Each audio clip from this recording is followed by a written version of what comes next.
Mataas na yan, nak. Dito ka lang. Dito ka lang sa mababa.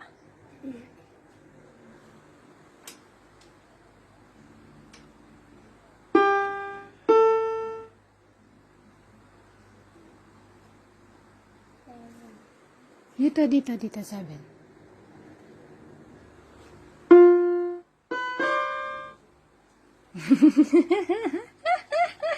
Appear. Kita kuman yan kay ate. Oo, may bago na ikang libangan.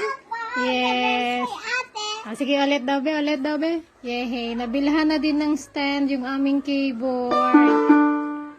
After 3 years na nakatambak sa loob ng cabinet. Neng na! Nabilhan na din ni Mama Mel ng stand. Sige, yan na yung bago mo libangan. Practice. Practice ikaw? Sige.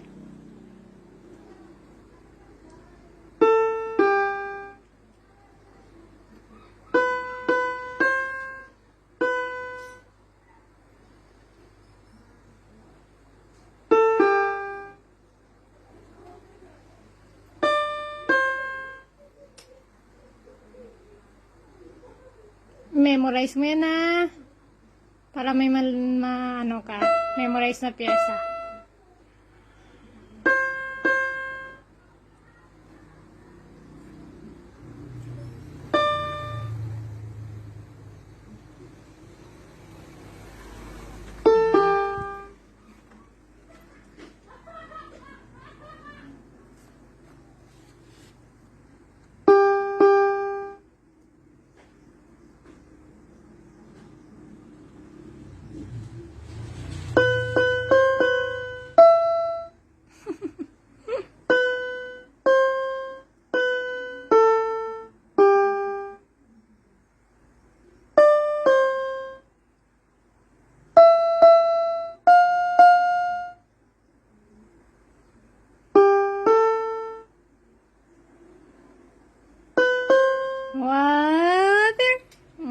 Memorize mo yan para may ano ka na, kabisado ka na na pyesa. Yes!